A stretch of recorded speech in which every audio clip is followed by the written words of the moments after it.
Hello दोस्तों, आप सबका स्वागत है अपने YouTube channel exam easy hub में। आप सब मस्त और स्वस्थ होंगे। आइए मैं आपको बताने वाला हूं पर्यावरण का एक महत्वपूर्ण टॉपिक जिसे हम बोलते हैं प्राकृतिक में कार्बन चक्र। देखो, ये प्राकृतिक के कार्बन चक्र का चित्र है। मैं बता दूंगा कि कार्बन किस किस क्षेत्रों में पाया जाता है। जिस तरह जल चक्र या जल प्राकृतिक की विभिन्न अवस्थाओं में पाया जाता है, उसी तरह कार्बन भी प्राकृतिक की विभिन्न अवस्थाओं में पाया जाता है। वो विभिन्न अवस्थाएं कौन कौन सी हैं? जैविक भी हो सकती हैं, अजैविक भी हो सकती हैं।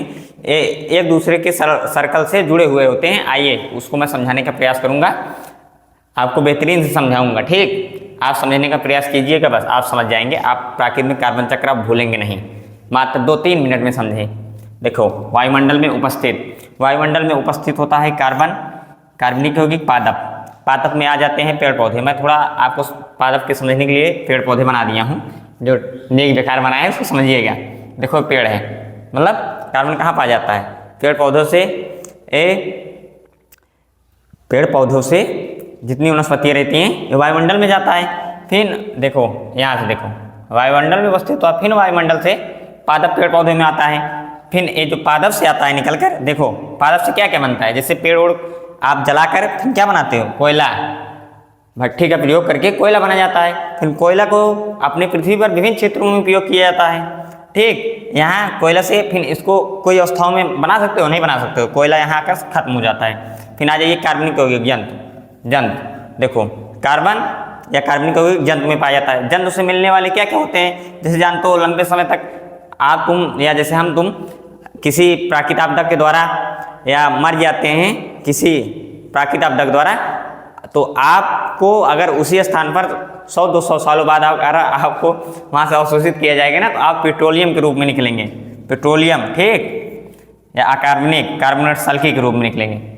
आपका पेट्रोल बन जाता है वनस्पति गल सड़कर। ठीक, फिर इसी कार्बनिक यौगिक जंतु के द्वारा फिर शोषण या विघटन होकर फिर वायुमंडल में जाता है। जैसे आप पेट्रोल खर्चा कर देते हो तो धीरे धीरे वायुमंडल में उड़ जाता है। आप पेट्रोल को लाकर बोतल में खुला छोड़ दीजिए, आप देख जाएंगे कि वह वायुमंडल में अवशोषित हो गया।